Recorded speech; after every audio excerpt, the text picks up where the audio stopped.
à toutes et à tous et bienvenue dans You Speak Français. On continue notre lecture du Petit Prince, nous en sommes au chapitre numéro 26, l'avant-dernier chapitre. C'est parti, chapitre 26. Il y avait à côté du puits une ruine de vieux murs de pierre. Lorsque je revins de mon travail le lendemain soir, j'aperçus de loin mon petit prince assis là-haut, les jambes pendantes. Et je l'entendis qui parlait. « Tu ne t'en souviens donc pas, disait-il, ce n'est pas tout à fait ici. » Une autre voix lui répondit sans doute, puisqu'il répliqua. « Si, c'est bien le jour, mais ce n'est pas ici l'endroit. » Je poursuivis ma marche vers le mur. Je ne voyais ni n'entendais toujours personne. Pourtant le petit prince répliqua de nouveau. « Bien sûr, tu verras où commence ma trace dans le sable. Tu n'as qu'à m'y attendre, j'y serai cette nuit. » J'étais à 20 mètres du mur et je ne voyais toujours rien. Le petit prince dit encore après un silence. « Tu as du bon venin ? Tu es sûr de ne pas me faire souffrir longtemps ?» Je fis halte, le cœur serré, mais je ne comprenais toujours pas.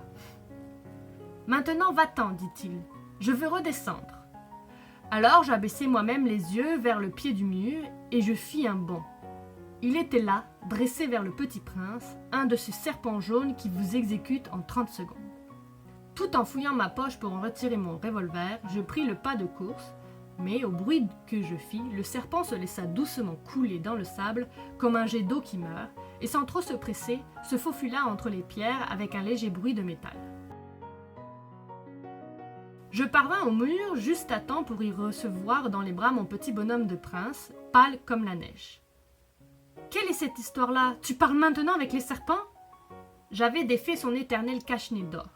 Je lui avais mouillé les tempes et l'avais fait boire. Et maintenant, je n'osais plus rien lui demander. Il me regarda gravement et m'entoura le cou de ses bras. Je sentais battre son cœur comme celui d'un oiseau qui meurt quand on l'a tiré à la carabine. Il me dit « Je suis content que tu aies trouvé ce qui manquait à ta machine.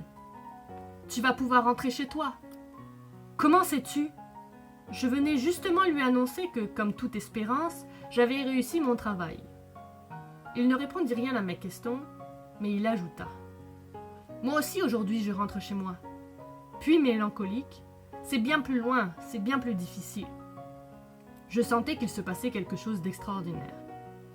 Je le serrais dans les bras comme un petit enfant, et cependant il me semblait qu'il coulait verticalement dans un abîme sans que je pusse rien pour le retenir. Il avait le regard sérieux, perdu très loin. « J'ai ton mouton, et j'ai la caisse pour le mouton, et j'ai la muselière. » Et il sourit avec mélancolie. J'attendis longtemps, je sentais qu'il se réchauffait peu à peu. « Petit bonhomme, tu as eu peur ?» Il avait eu peur, bien sûr, mais il rit doucement. « J'aurais bien plus peur ce soir. » De nouveau, je me sentis glacé par le sentiment de l'irréparable. Et je compris que je ne supportais pas l'idée de ne plus jamais entendre ce rire. C'était pour moi comme une fontaine dans le désert. « Petit bonhomme, je veux encore t'entendre rire. » Mais il me dit, « Cette nuit, ça fera 1 an. Mon étoile se trouvera juste au-dessus de l'endroit où je suis tombé l'année dernière. » Petit bonhomme, n'est-ce pas que c'est un mauvais rêve, cette histoire de serpent et de rendez-vous et d'étoiles ? Mais il ne répondit pas à ma question. Il me dit, « Ce qui est important, ça ne se voit pas. Bien sûr, c'est comme pour la fleur. Si tu aimes une fleur qui se trouve dans une étoile, c'est doux la nuit de regarder le ciel. Toutes les étoiles sont fleuries. Bien sûr. C'est comme pour l'eau.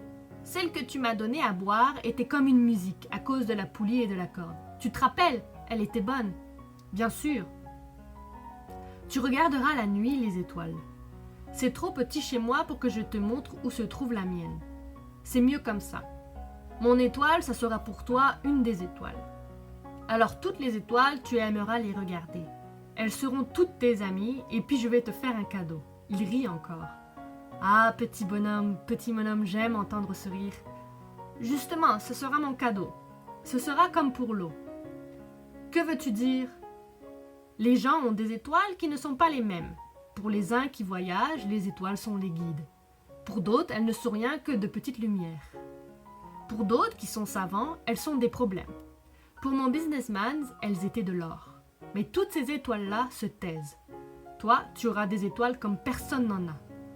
Que veux-tu dire ? Quand tu regarderas le ciel la nuit, puisque j'habiterai dans l'une d'elles, puisque je rirai dans l'une d'elles, alors ce sera pour toi comme si riaient toutes les étoiles. Tu auras, toi, des étoiles qui savent rire. Et il rit encore. Et quand tu seras consolé, on se console toujours, tu seras content de m'avoir connu. Tu seras toujours mon ami. Tu auras envie de rire avec moi, et tu ouvriras parfois ta fenêtre comme ça pour le plaisir. Et tes amis seront bien étonnés de te voir rire en regardant le ciel. Alors tu leur diras « Oui, les étoiles, ça me fait toujours rire. » Et ils te croiront fou. Je t'aurai joué un bien vilain tour. Et il rit encore. Ce sera comme si je t'avais donné, au lieu d'étoiles, des tas de petits grelots qui savent rire. Et il rit encore, puis il redevint sérieux. Cette nuit, tu sais, ne viens pas. Je ne te quitterai pas. J'aurai l'air d'avoir mal. J'aurai un peu l'air de mourir, c'est comme ça. Ne viens pas voir ça. Ce n'est pas la peine. Je ne te quitterai pas. Mais il était soucieux. Je te dis ça, c'est à cause aussi du serpent. Il ne faut pas qu'il te morde. Les serpents, c'est méchant. Ça peut mordre pour le plaisir. Je ne te quitterai pas. Mais quelque chose le rassura.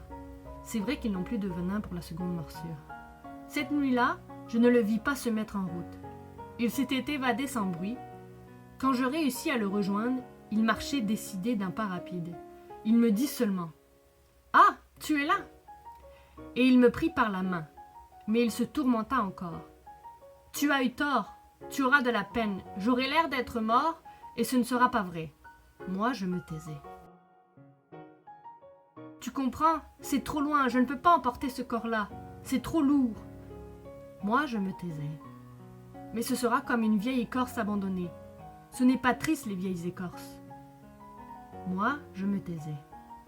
Il se découragea un peu, mais il fit encore un effort. Ce sera gentil, tu sais.